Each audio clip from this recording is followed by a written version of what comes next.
everyone, welcome to our video. I'm Faila Anjani, And I'm Shania Ramadhani Septiani. and today's season we are going to talk about something very important in the world of politics. That is the difference between two major political systems, which are the presidential system and the parliamentary system. Understanding their system is essential because they shape how a country is governed and how political leaders gain their power. That's right, we will explain the difference a simple way so it will be easy to understand.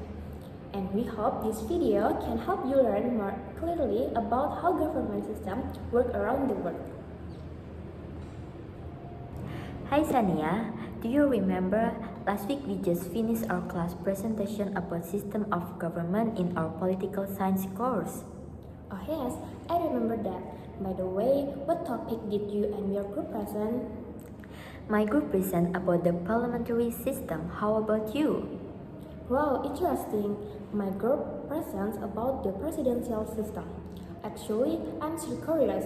What is the main difference between a parliamentary system and presidential system? Could you explain again to me what the parliamentary system is? Of course, I'd be happy to explain. The parliamentary system is a political system where the executive branch, meaning the government, comes from the parliament and is responsible to the parliament. The prime minister acts as the head of government, while the head of state, such as king or queen, only performs ceremonial duties. A great example of this system is the United Kingdom, which use a constitutional monarchy. The parliament in the UK is bicameral, consisting of the House of Commons and the House of Lords. Together they make laws, supervise the government and discuss national issues. The Prime Minister leads the cabinet, makes important policy decisions and must maintain the support of the parliament.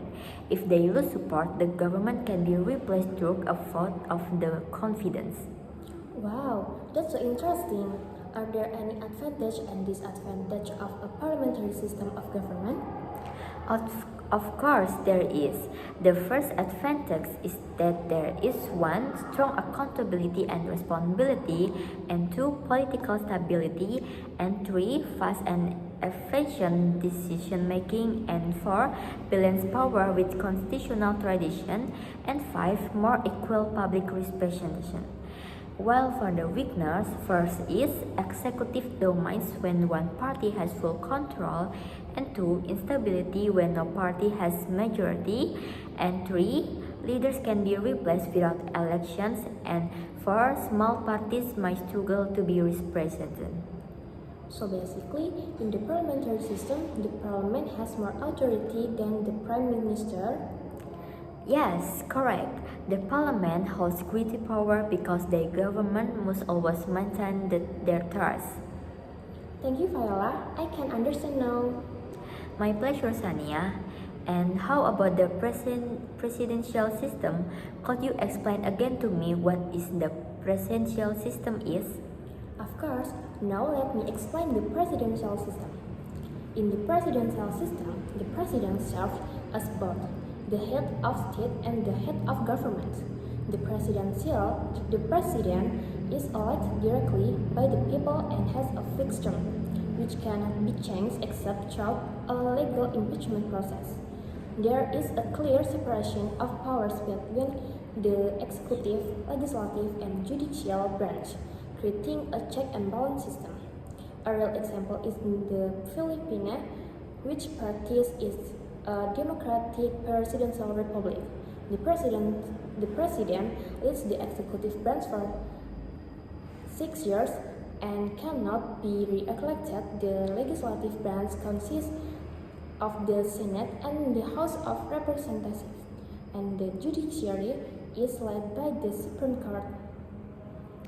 Wow, that's so interesting. Are there any advantages and disadvantages of the presidential system of the government? Of course, there is. The first advantage is strong public mandate because the president is directly elected.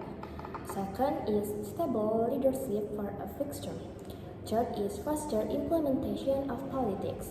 Fourth is strong national security and economic decisions. While for the weakness, first is potential legislative and executive deadlock. 2.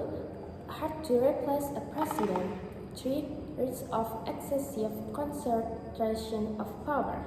4. Possible authoritarian tendencies.